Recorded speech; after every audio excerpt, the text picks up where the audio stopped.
बहराइच हिंसा के बाद बुलडोजर एक्शन के लिए नोटिस पहुंच गए आरोपियों के पास और मामला पहुंच गया है सुप्रीम कोर्ट। सुप्रीम कोर्ट ने साफ तौर पर यूपी सरकार से, यूपी के अधिकारियों से कह दिया है कि कार्रवाई नहीं होगी बुलडोजर वाली, और कल इस पूरे मामले को लेकर फिर से सुनवाई होगी। और आज एक चेतावनी और दी गई सुप्रीम कोर्ट के जज जस्टिस गवई की तरफ से। उन्होंने कहा कि यदि वे यानी कि यूपी के अधिकारी हमारे आदेश का उल्लंघन करने का जोखिम उठाना चाहते हैं तो ये उनकी चॉइस है। तो सुप्रीम कोर्ट में क्या कुछ हुआ इस बुलडोजर एक्शन को लेकर हम बात करेंगे हमारे वरिष्ठ साथी पीयूष पांडे जी से। पीयूष जी, बुलडोजर एक्शन को लेकर सुप्रीम कोर्ट लगातार वैसे भी सक्रिय है, एक्टिव है, उसने इस तरह की सभी कार्रवाइयों पर रोक लगा रखी है अगली सुनवाई तक, और एक बताया जा रहा है कि एसओपी जारी होगा सुप्रीम कोर्ट की तरफ से इन एक्शंस को लेकर। इस बीच ये बहराइच की हिंसा होती है, वहां पर नोटिस पहुंचते हैं इस तरह के बुलडोजर के एक्शन को लेकर। आज सुप्रीम कोर्ट मामला पहुंचा, क्या कुछ हुआ कोर्ट में आज?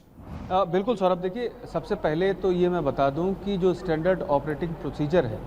उसके मद्देनज़र सुप्रीम कोर्ट ने अपना फैसला रिजर्व कर रखा है। चूँकि मध्य प्रदेश, राजस्थान और उत्तर प्रदेश में जो बुलडोजर कार्रवाई हो रही थी उसको लेकर के जब मामला सुप्रीम कोर्ट पहुंचा था तब सुप्रीम कोर्ट ने स्पष्ट आदेश जारी किया था। उस आदेश में ये कहा गया था कि किसी के आरोपी होने या दोषी होने के आधार पर उसके घर पर या उसकी संपत्ति पर बुलडोजर नहीं चलाया जा सकता। अदरवाइज आप ये समझ सकते हैं कि म्यूनिसिपल कॉरपोरेशन का जो एक्ट है और साथ ही जो विकास प्राधिकरण है वो ऐसे मामले में बुलडोजर चला सकता है जबकि कहीं कब्जा किया गया हो, अतिक्रमण हो या सरकारी ज़मीन पर किसी तरह की कब्जेदारी की गई हो, तो इस तरह के मामले में जो प्रोसीजर है उसको फॉलो करते हुए बुलडोजर चलाया जा सकता है। लेकिन किसी के आरोपी या दोषी होने के आधार पर उसकी संपत्ति या उसके घर को बुलडोजर चला करके नुकसान नहीं पहुंचाया जा सकता। और यही वजह थी कि सुप्रीम कोर्ट ने उस दौरान रोक लगा दी थी। इसके बाद सभी पक्षकारों की दलीलों पर गौर किया था और सुझाव भी मांगे थे। जमीयत उलेमाए हिंद की तरफ से वो याचिका दाखिल की गई थी और उत्तर प्रदेश सरकार, राजस्थान और मध्य प्रदेश की ओर से उसमें जवाब भी दाखिल किया गया था। इसके बाद सुप्रीम कोर्ट ने ये स्पष्ट कर दिया था कि वो स्टैंडर्ड ऑपरेटिंग प्रोसीजर जो होगा बुलडोजर की कार्रवाई को लेकर के, जो म्यूनिसिपल कॉरपोरेशन और विकास प्राधिकरण की ओर से जो कार्रवाई की जाती है, क्योंकि पूरे देश में अलग अलग नॉर्म्स और अलग अलग नियम और अलग अलग राज्यों में कानून हैं, तो यही वजह थी कि सुप्रीम कोर्ट एक एकीकृत व्यवस्था देगा और उसी के आधार पर राज्य सरकारें अपने कानून में बदलाव करेंगी या फिर सुप्रीम कोर्ट के फैसले के बेसिस पर जो आने वाला फैसला होगा उसके बेसिस पर वो एसओपी तय करेंगी। आज जो मामला सुप्रीम कोर्ट के समक्ष था वो बहराइच में जो हिंसा हुई थी, उस हिंसा के बाद जो 3 आरोपी थे जो अब तक आत्मसमर्पण कर चुके हैं और उनकी ओर से ये आवेदन सुप्रीम कोर्ट में दाखिल किया गया बुलडोज़र के मामले पर कि जो उनके घरों को मार्क किया गया है और कभी भी कार्रवाई उनके खिलाफ हो सकती है, कभी भी उनके घर पर, संपत्ति पर बुलडोज़र चलाया जा सकता है। तो ये स्थिति उचित नहीं है, चूँकि सुप्रीम कोर्ट ने पहले ही ये स्पष्ट आदेश जारी किया हुआ है कि किसी के आरोपी होने के आधार पर उसके घर या संपत्ति पर बुलडोज़र नहीं चलाया जा सकता है। तो ये स्थिति यहाँ पर बयान की गई आरोपियों की तरफ से और जस्टिस BR गवई ने ये साफ तौर पर कहा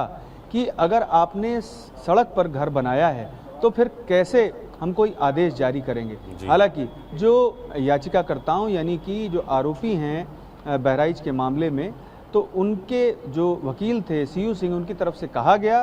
कि ऐसा नहीं है और जो घर बना है वो सही जगह पे, सही मुकम्मल स्थान पर बनाया गया है जिसकी बाकायदे खरीद की गई थी। तो इस स्थिति में अब तक उनके पास कोई बचाव का रास्ता नहीं है, चूँकि हाईकोर्ट ने जो आदेश दिया है वो एक मौखिक आदेश है और उस पर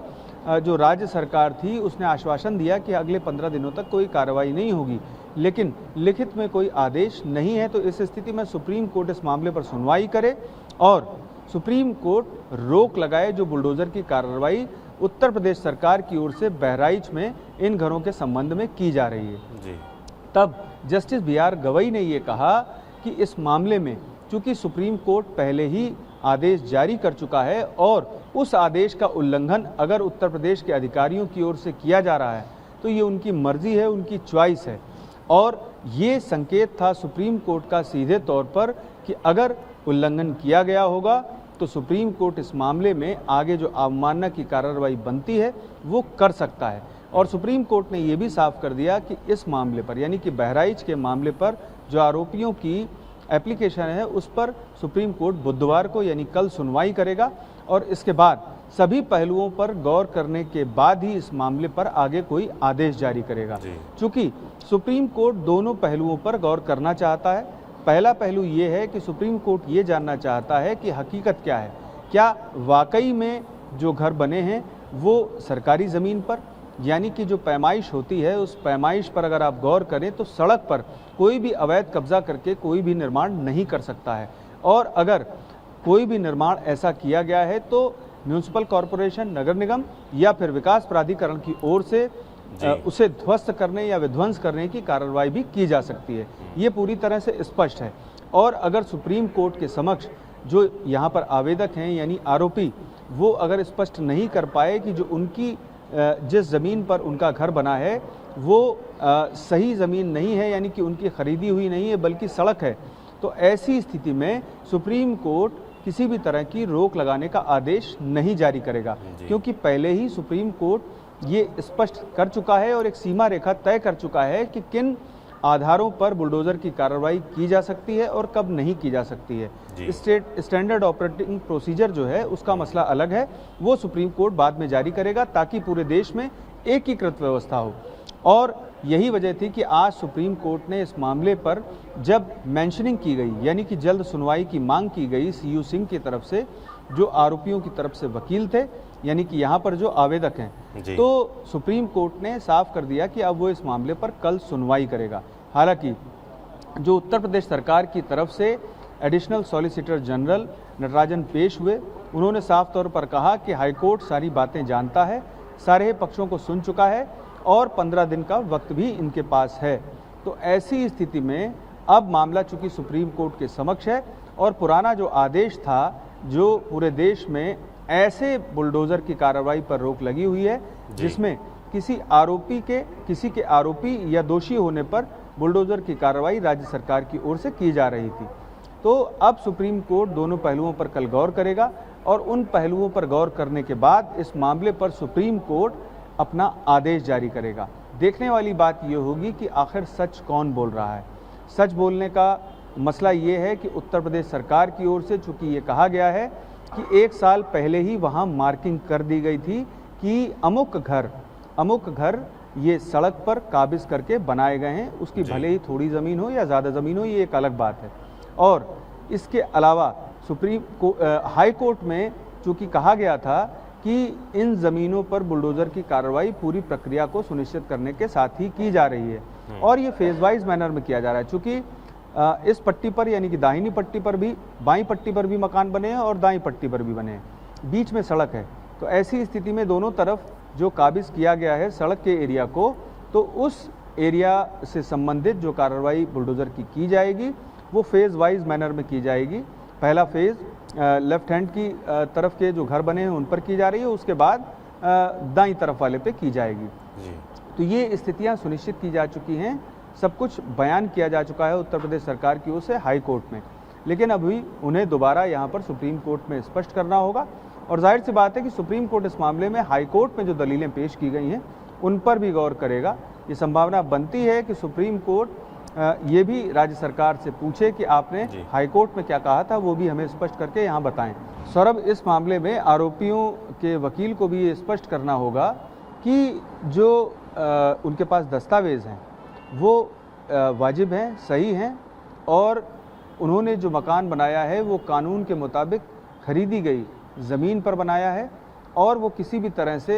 सड़क के या सरकारी ज़मीन के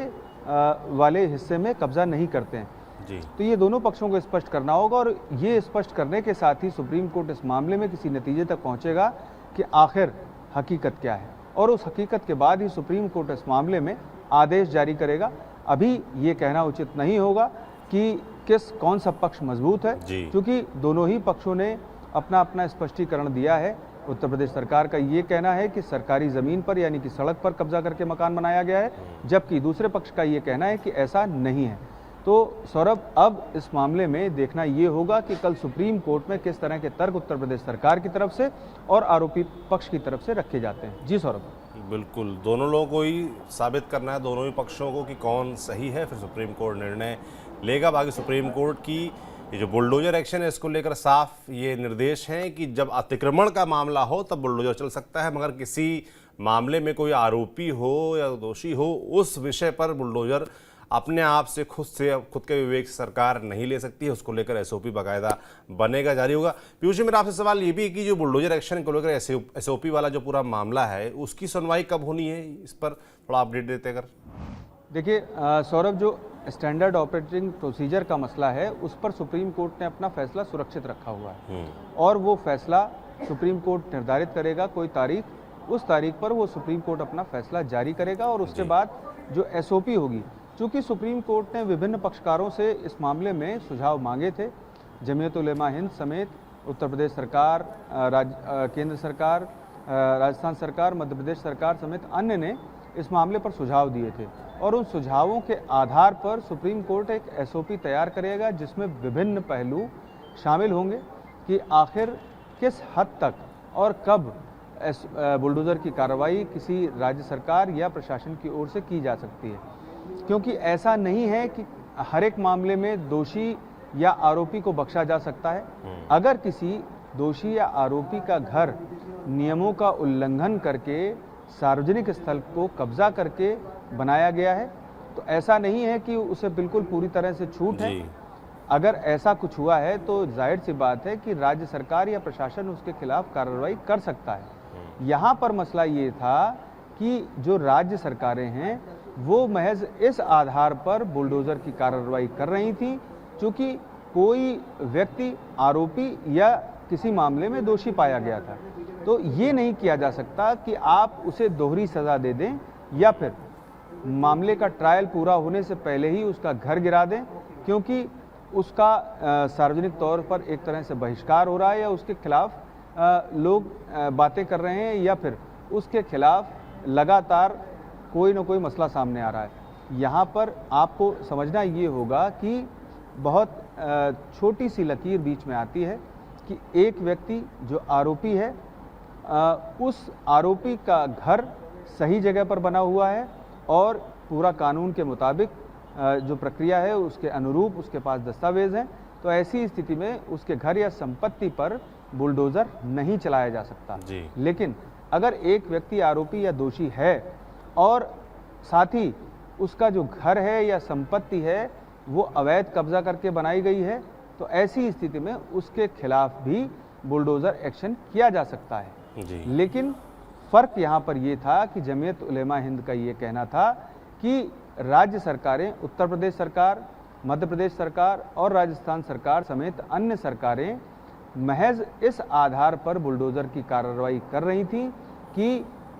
एक व्यक्ति आरोपी किसी मामले में जब पाया गया तो उसके बाद उसके घर को विध्वंस कर दिया गया, तोड़ दिया गया। तो ऐसी कार्रवाई कानून के खिलाफ है और ऐसा नहीं किया जा सकता। तो अब सुप्रीम कोर्ट इस बारीक सी सीमा को तय कर देगा, ये जो लकीर है वो खींच देगा कि आखिर किस आधार पर और किन परिस्थितियों में बुलडोज़र की कार्रवाई की जा सकती है और कब नहीं की जा सकती है। ये एसओपी में सामने आएगा जो पूरे देश में एक जैसी व्यवस्था लागू की जाएगी। जी सौरभ, बिल्कुल। तो एसओपी का भी इंतज़ार रहेगा सभी को कि बुलडोजर एक्शन को लेकर क्या सुप्रीम कोर्ट तय करता है। बाकी बहराइच हिंसा के जो आरोपी हैं वो सुप्रीम कोर्ट पहुंचे थे, उनको लेकर भी कल सुनवाई होगी। उत्तर प्रदेश सरकार अपना पक्ष रखेगी और जो आरोपी उनके वकील हैं वो उनका पक्ष रखेंगे। ये कौन सही कौन गलत सुप्रीम कोर्ट तय करेगा। जो भी अपडेट आता है आप तक हम ज़रूर पहुंचाएंगे। पीयूष जी, तमाम जानकारियों के लिए आपका बहुत बहुत धन्यवाद। बाकी TV9 डिजिटल आप सभी देखते रहें, शुक्रिया।